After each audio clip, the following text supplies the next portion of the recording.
I'm introducing our newest professional model static motorcycle wheel balancers.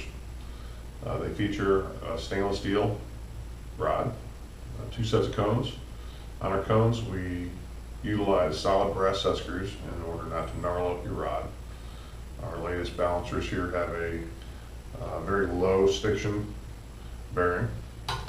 They have a lower center of gravity with a wider base than the older models. They're extremely stable.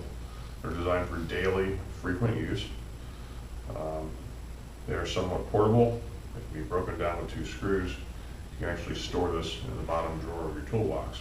It comes with an Allen key, and this fits a range of up to 260 wide and all 21-inch wheels. So you have about a 14.25 inch spread between the bearings, and it'll handle a 31-inch outside diameter tire. They come in two colors, orange and white. There's no difference other than the color. The orange matches our CH line, and our white hammer tone matches our Nomar classic and professional models.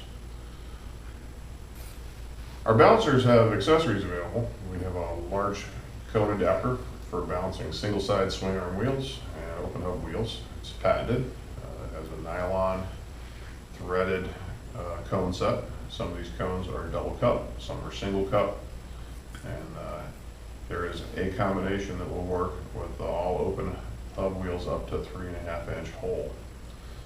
You can also purchase our dial indicator kit, which will allow you to magnetically attach the base to any part of the body of the balancer and check the run out of your wheel when you're truing or adjusting spokes.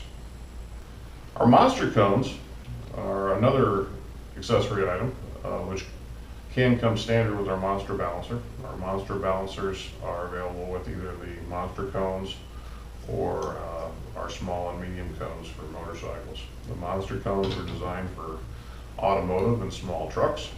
They have an outside diameter of 5 inches. They are a double cone, so they center the wheel either with the points on the cone, or there's a back bevel on these with a deep cup, and they can center a wheel with the back side as well. These are quite a bit more expensive than our large cone adapter, and you get two of these with this kit. In comparison, this is our largest 3.5-inch cone. It comes with our large cone adapter. Our large cone adapter can be used for small automotive, but when you get a heavier wheel and tire, the rod with the monster cones is a 5/8 twin lead Acme, and it can handle the weight a lot better on a big heavy wheel. Today I'm going to show you how to balance a wheel on our new professional model wheel balancer. We're utilizing our large cone adapter accessory on this BMW K-Bike wheel. And in this case, we did not use the largest pointy cone. We're actually using the small cone and the double cup cone that come with the 3-cone kit. This is our standard large cone adapter. It is not our monster cone adapter for automotive. So the first thing I'm going to do is I'm going to tighten the cones and make sure that they're seated in the hub. If it's about a bearing, then you're going to be using the solid steel cones. There are some cases where you have an older wheel with a tapered Timken bearing, in which case you can actually take the small cones from the smooth rod, and you can slide them on the Acme rod and then preload those cones into your tapered Timken wheel bearings. Some Harleys are like that, some BMWs are like that. And that's the only way we know to preload accurately the tapered Timken bearing type wheel. So get your rod attached to your wheel, get the cones centered, rest the wheel on the balancer. Now if you're using large cones, you don't need to center the wheel on the rod. It's a little easier to keep it offset. It keeps the load of the wheel closer to the bearing side of the balancer, which is going to reduce any flex that you have here. And also, you don't need to spin the cones on as far, keeping the wheel on one side. So you're going to let the heavy portion of the wheel sink by gravity. So what we're trying to do here is find the light portion of the wheel. I'll slow it down or it'll just go back and forth. There's no spinning involved. We're just trying to locate the heavy and the light portion of the wheel. Some people will use chalk or a marker or a sticker to mark the top. I'm going to clean the inside of the wheel. We prefer denatured alcohol. It doesn't leave an oily residue behind. Rubbing alcohol will not work. So you want to clean thoroughly the inside, degrease it. Self-adhesive weights stick extremely well to clean surfaces. So after you've thoroughly cleaned the top portion of the wheel, which is the light spot, you're going to grab a random amount of weight.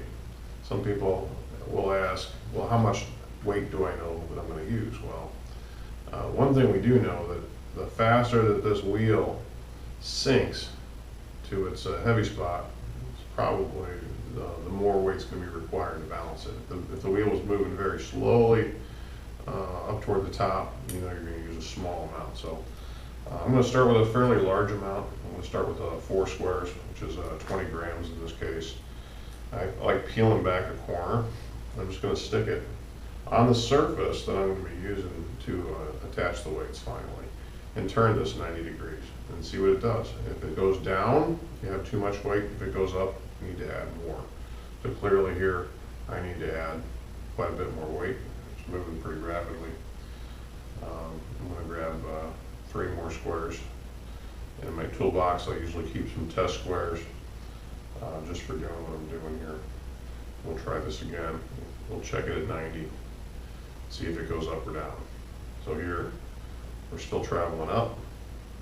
So my 7 squares, probably not quite enough. And if you're going to use a nice chrome weight, you might want to just use some of the cheaper unchrome ones for your test weights. So I have an almost perfect balance here. The wheel is moving ever slightly a little down now, like I have too much. Actually, it's pretty good. I can check my work on the other side, see what it does. If I have consistency in either non-movement or very slow movement, I would say that's good to go. So then we're going to do a final attachments of our weights up at the top. And you can split the sides if you want, just clean both sides. But it's going to balance fine, even if you have a full strip of weights on one side. It's going to be a perfect balance for you.